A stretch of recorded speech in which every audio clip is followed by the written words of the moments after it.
Welcome to the Make and Design Podcast. I'm your host, Carina Gardner. On this podcast, we're unraveling the everyday joys and dilemmas of design, making, and business. For makers who want to be designers and for designers who are makers, this is your inside scoop to help you grow your business and bring more creativity to your life. Hey guys, I'm with Kelly Wayment again today. Kelly is a silhouette paper instructor, and she makes all sorts of wonderful things. It has been on Craftsy. She teaches for Silhouette. Anyway, I am excited to have her here because today we are going to talk about favorite things, which is my favorite topic because I'm going to talk about some of my favorite things too. So, Kelly, let's hit it off. Tell me one of the projects you did that you just loved doing. Probably one of my all-time favorites was a paper flower kind of frame. It actually was one of the Christmas silhouette, what do you call it? A nativity frame that you could buy at one time. It was like the first one. Anyway, it has these little wires that stretch across the frame and little metal clips that you can hang stuff from these wires. And so I made a whole bunch of paper flowers and just hung them from the clips. And that was one of my favorites. The frame is put away, but I still have those flowers up in my craft room up on the wall. Okay, so those flowers, did you do them all Christmas colors, or did you do them whatever colors you wanted? I didn't even use it for Christmas. I did it later in the year. It was maybe more of a fall, late summer, fall. So it had purples and oranges and pinks and just all pretty flower colors. That is so fun. I love how you're repurposing something that kind of came out around Christmas time for your own needs, which it sounds like you just did it for the fun of it.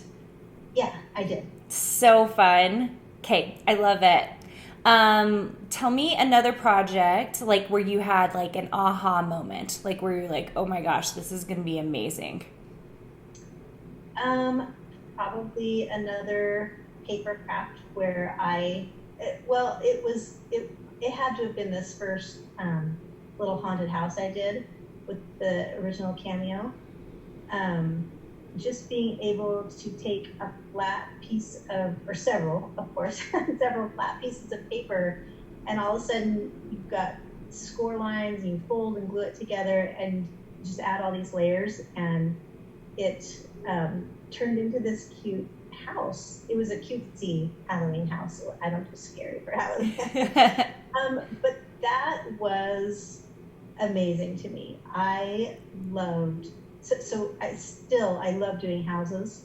Those are one of my favorite 3D paper crafts to make, or houses.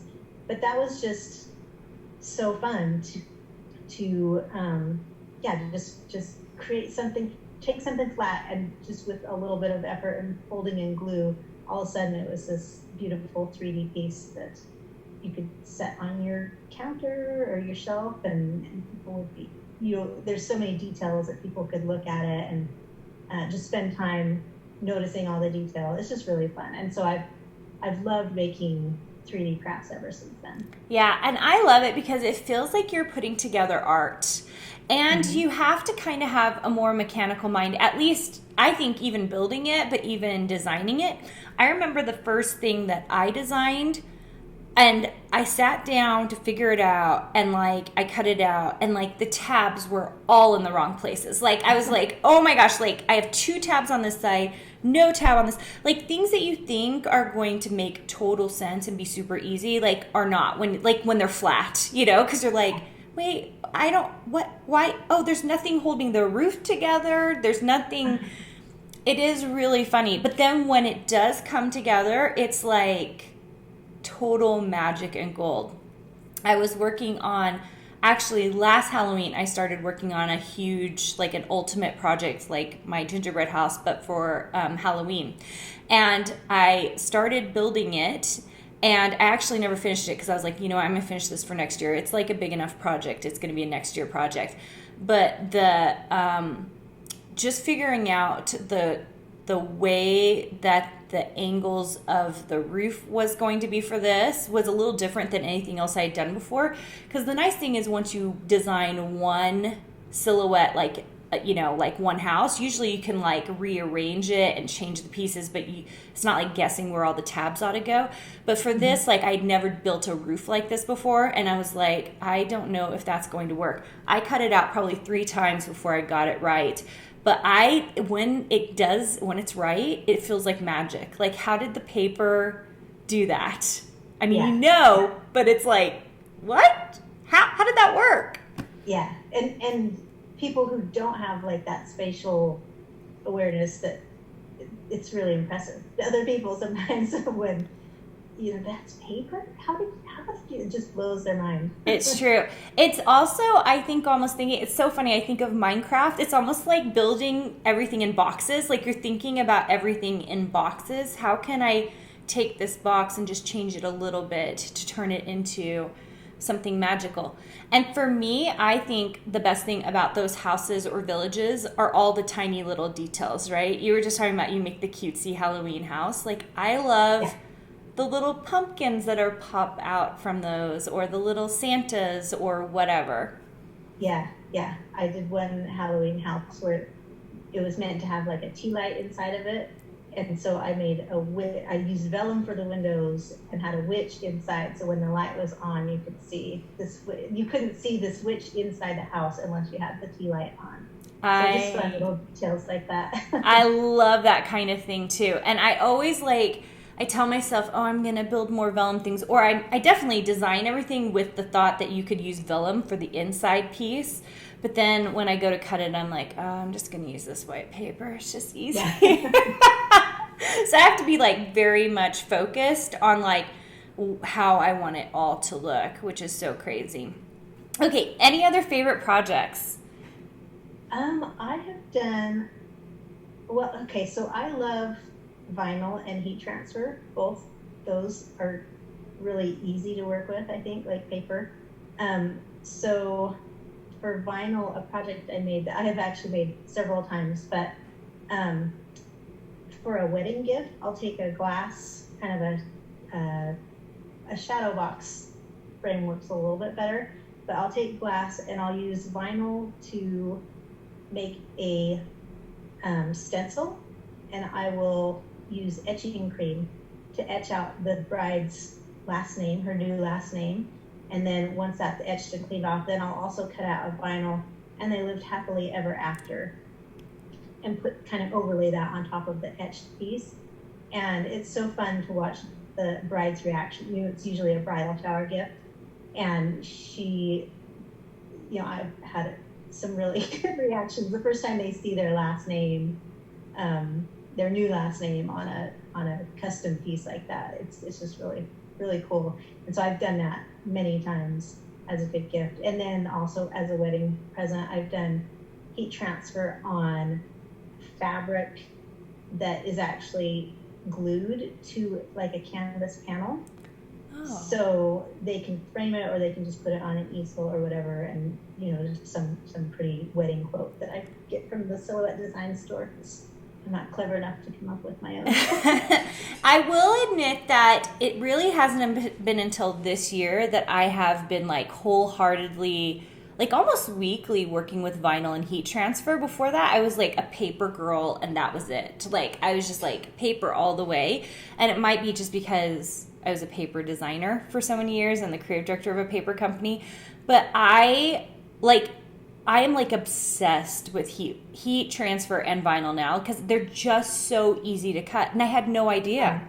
Yeah, I love that. And a lot of times, I'll be asked to do a project and they're just too easy. I'm like, I can't do this, even though it's cute. It's just too easy. There's just nothing to it. You cut it and you apply it, and that's it. I know, it's true. It's true. And the crazy thing is you'll have to tell me about your mistakes on your machines, but I rarely make a mistake when I'm cutting vinyl or heat transfer. But when I'm cutting paper, like sometimes I'll forget to like make the blade a little bit, deeper or whatever, or like it will slide because I'm using not a sticky enough mat or whatever. Mm-hmm. And I never, ever have that issue with heat transfer or vinyl. Yeah, if you don't get your settings quite deep enough, then it can be trouble because it's harder to weed if you're spending all this time trying not to tear it, but you're kind of peeling around these letters. But at this point, I've got my vinyl settings that, just do a practice cut before you put it in a big sheet of vinyl. Yeah, I was gonna say, do you do a test cut? Do you ever do a test cut? I usually don't. I don't use the little built-in test cut very often. Okay. I'll use like a letter or a star somewhere else on the page that I know it's not going to be cut into, and I'll test with something that's got like points that's a little bit bigger or something more intricate than the little square and triangle.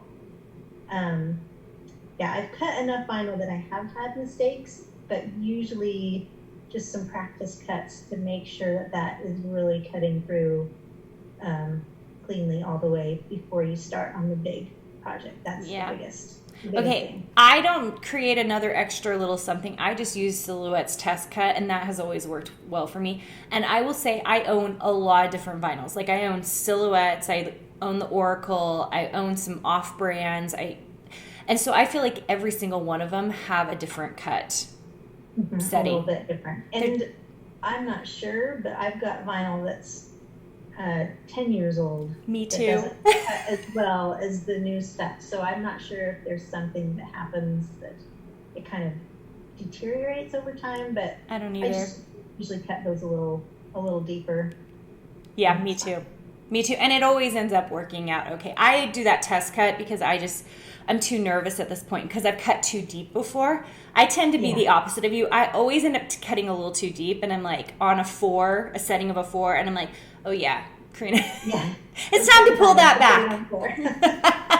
back. So great. Okay, Kelly, do you have any other projects you want to tell anyone about before we wrap this up? Because I actually love hearing about projects, and I wish we could this is on YouTube, but I don't want to hurt the podcast listeners, so that's why we're just discussing our favorite projects. But at some point we probably should do a YouTube like we did with Amanda Niederhauser, where we showed all her quilts, where we can show all your favorite paper projects, because that would be actually really fun. Yeah, I've got a lot. The biggest problem is finding out where to put them. Well, let's talk about that. How do you store your stuff? A lot of it is just on random shelves. I've got some seasonal stuff I will put in plastic buckets and store in the basement until, if I remember, the next year, instead of making a whole new project that's similar, I'll pull those out. But yeah, I like to have pretty things in my craft room, and so a lot of the things I make just get put on shelves in my craft room. As far as one more favorite project or favorite thing I've been working on is definitely crepe paper, making crepe paper flowers. Where are you getting the paper for that? So that is from Leah Griffith. She makes a really beautiful, it's called extra fine crepe paper, and her brand is the only one that is that weight, and I love it. And so leahgriffith.com or feltpaperscissors.com is where you can get it, or find it on Amazon. But those, and then you can, just like with other paper flowers, you can color them with all sorts of different things, whether it's markers or ink or pan pastels is a common way to color those because they're a little more delicate. But yeah, I love lately doing crepe paper flowers, and that has to be done with the Cameo 4 because it's got the rotary blade, unless you're cutting by hand. Okay. And you're not cutting any of these by hand. You're cutting them on a machine. I'm cutting some of them by hand because some of them are so intricate you can't get the rotary blade to do really tight corners. But then I just have my machine just cut it out of cardstock as a template, and so I'm still using my Silhouette machine to streamline the process, even if I'm cutting by scissors the actual petals or leaves. Okay, and I've been watching Kelly make these. You guys go check out her Instagram feed at Crafting Kelly. It's 2 Ks. It's crafting with a K. Go check it out because they are very beautiful and so crazy. And you'll notice I'm not doing them.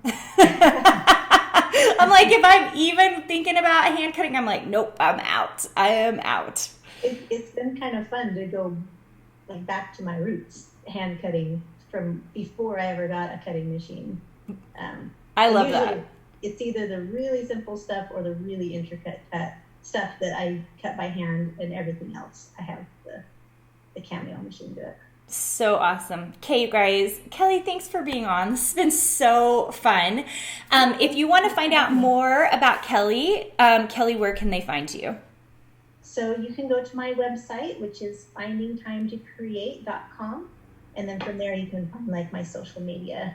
And yeah, that's my website. Okay, you guys will love it. It's so fun. You can also see her teach in a lot of different places, so go check that out. And we are done for today, you guys. I'm so glad you joined us, and we'll talk to you soon. Hey, did you know that you can visit me at makeanddesign.com to learn more about this podcast and join my VIP group for weekly freebies? I can't wait to see you there.